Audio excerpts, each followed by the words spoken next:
Thank you very much. And thank you again for the introduction. And it's great to meet the other panelists too. So thank you. I'm glad to have the opportunity to expand on some of the points that Connor and Kevin have made, and to add a bit more detail and some advice on what to watch for in some cases, and maybe update information on some of the concerns that existed earlier on in the pandemic. First of all, with respect to respirators, Kevin has kindly made the distinction. We have differences between face coverings, surgical masks, and respirators. When it comes to areas of workplaces where in workplaces where you need to have protection, this can include traditional chemical or dust sorts of hazards, as well as biological hazards. It is necessary to use an approved respirator. Legislation in Canada drives this.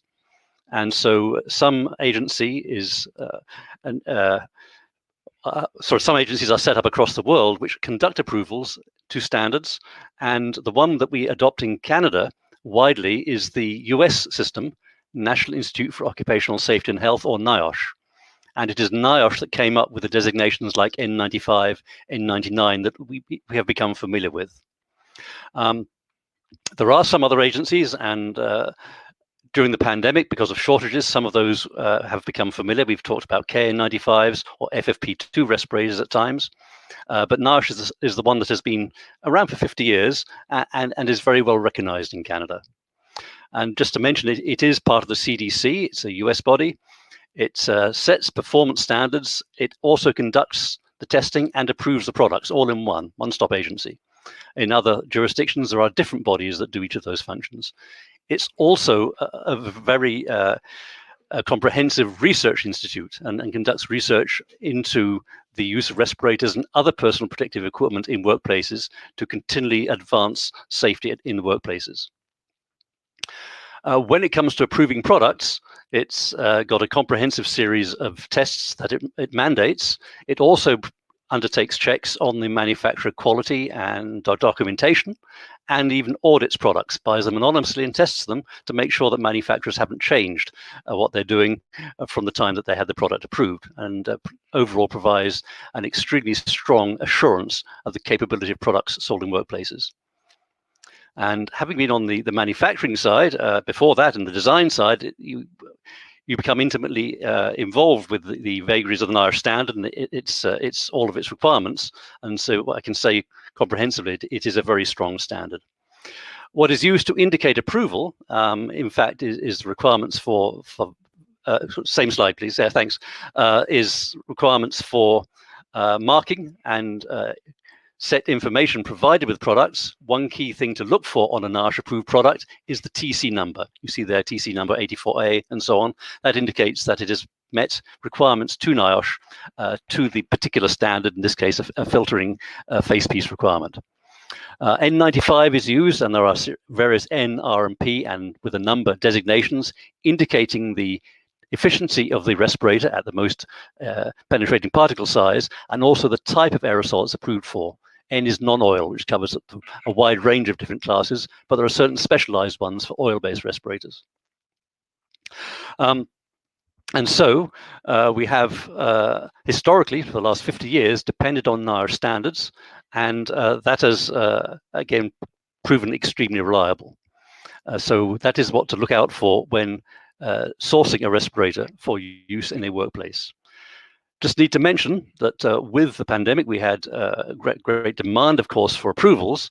And to speed the process, last year, Health Canada created a new specification for temporary use to allow new manufacturers in Canada to have products approved for healthcare workplaces. So you may see some other designations, such as 95 PFE, that are used. Again, another caution with respect to respirators is that you need to look out for misleading or counterfeit claims. Sometimes manufacturers use N95 in the name of the product or in some of the information that's provided with it, but the product may not actually meet requirements. It may meet the efficiency, but not the fit, for instance, and so not give you the protection that you expect from that product. One aspect of this is that ear loop type products, which as Kevin mentioned, do not fit as well as the ones with the headbands around the head, are never NIOSH approved. And actually NIOSH runs a counterfeit information site that explains all of this and has lists of identified counterfeit products. And again, that's part of their audit system. So probably next slide, if that's okay. Thanks. Okay, wanted to talk a bit about respirator supply because that was cited as an issue, and it even was brought up as one rationale why healthcare facilities couldn't use better respiratory protection because there wasn't a supply. And it's true that at the start of the pandemic, there were issues. We had only one indigenous manufacturer in Canada of respirator filters, and they didn't make the common filtering facepiece type. So everything that was used was imported. And again, with NIOSH being the accepted approval in authorities across Canada, there was a shortage. And so one measure taken first of all was to accept respirators with approvals from other authorities than NIOSH. And that has some pluses and minuses. There are generally equivalencies. They're not exactly the same across these different standards, but there is general capability. But there are some problems where certain standards did not require the same protocols for establishment of good fit. And in some cases, for instance, the Chinese standard, the GB 2626 that gave us the KN95, even products that met that standard may not fit well to the faces in North America because the head shape between Asian and Caucasian bodies is different. And so they may well fit their own populations, but they may not fit ours. So that's again, something it took time to realize these issues. Very quickly, with the pandemic, of course, new manufacturing operations started up, new importers started up to try and bring in the supply. And one other step that was taken was that Health Canada gave out an order allowing the use of, we might say, quote, industrial respirators in healthcare.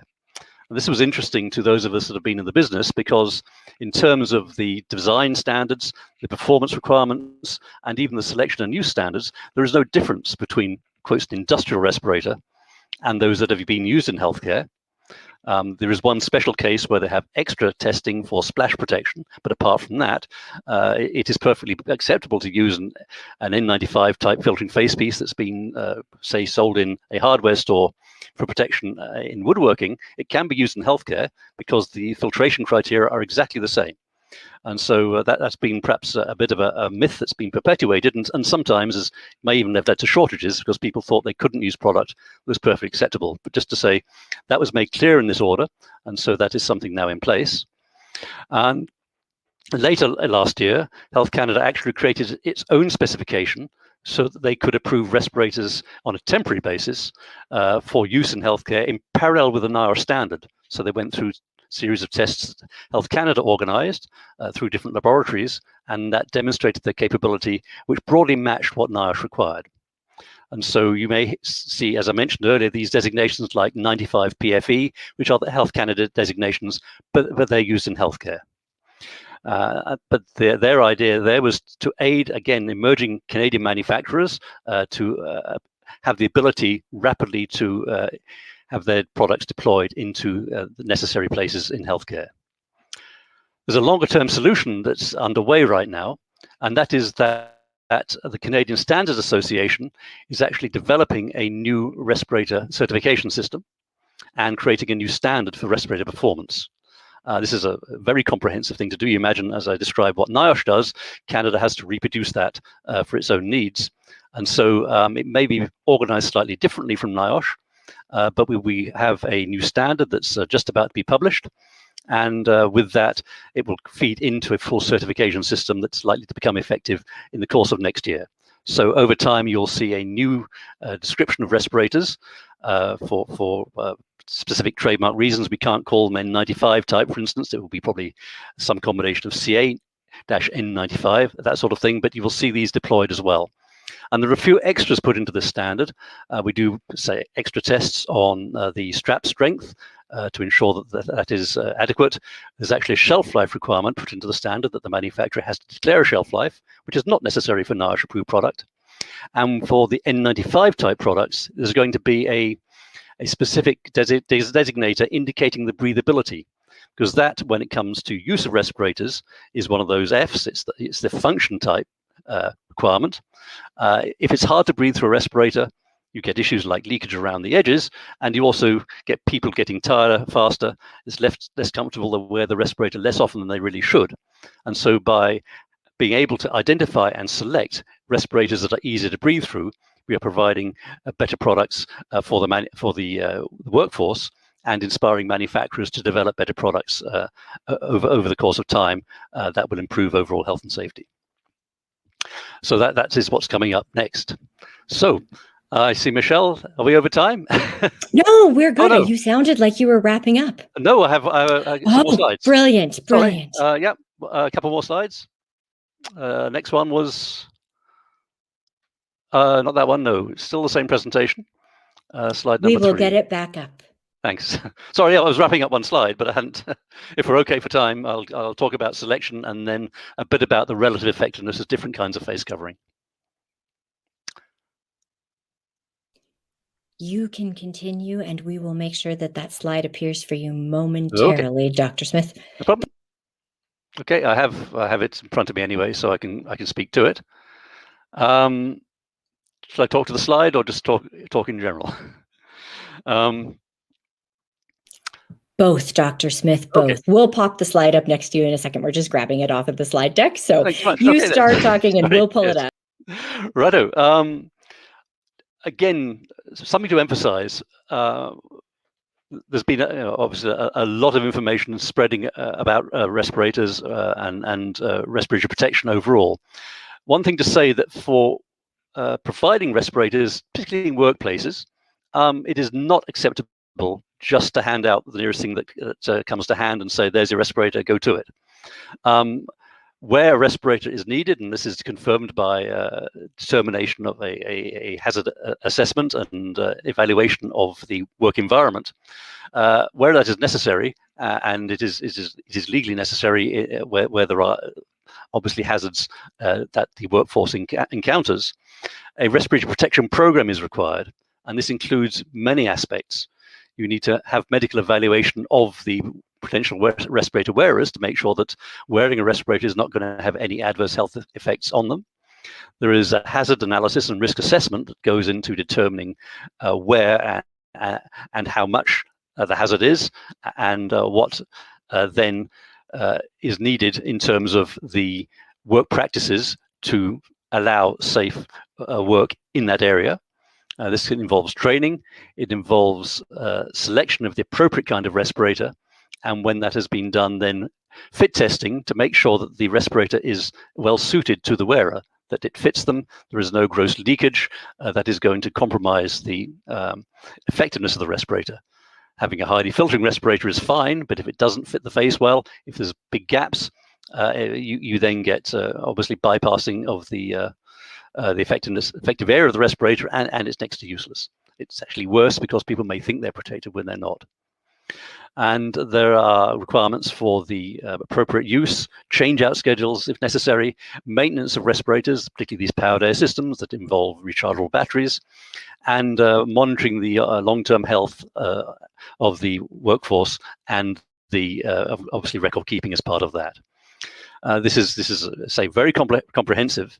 It is mandated in legislation across Canada, and one solution that employers have at hand is the Canadian standard, the one Kevin mentioned, Z 94.4, which provides comprehensive guidance in how to set up and maintain respirator programs, and in appropriate selection, use, and maintenance of respirators. So it's a very effective standard. I'll mention one thing in this standard, which is that since 2011, that has provided guidance on selection of respirators for biological aerosols. Now, this is key to protection during a pandemic like COVID. It was actually developed after the SARS incidents and following the SARS Commission reports, and it builds on the principles in that of precautionary principle and of providing proper respiratory protection, not requiring use of, say, surgical masks that don't provide protection.